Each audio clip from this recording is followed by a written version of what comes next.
Khalid, let's stick with you. Maybe you can explain. I mean, I'm just asking. Let's start to talk by asking some questions. I'll address you first. And from my point of view, the opposition itself, you name it, may it be political parties or youth movement or human rights activists, has actually grown in the last couple of years. That's an evident fact.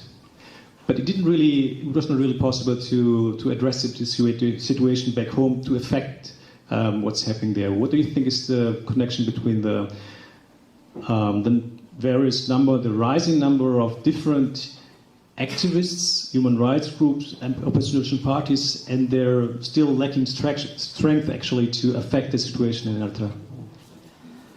It's an important question, and it would be interesting to start with that question as well, because why that's happening has to do with the culture we have as Eritreans.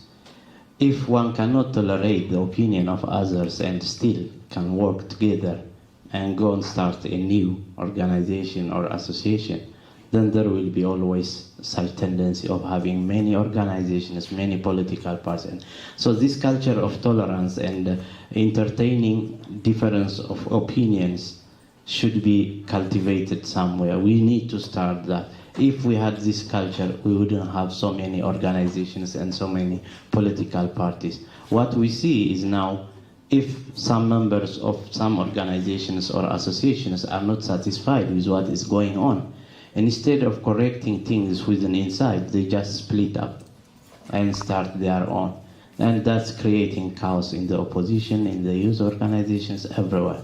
So unless we work hard in cultivating this culture of tolerance, culture of entertaining different opinions, we will have this problem forever. And that's why we see always, after every Congress, new parties or new organizations, associations coming up. So I feel like we are not good enough in that part of tolerating each other's opinions. Okay. That might be a very important point, tolerating each other's opinions. Almas, was meinst du? Die Opposition 20 Jahre später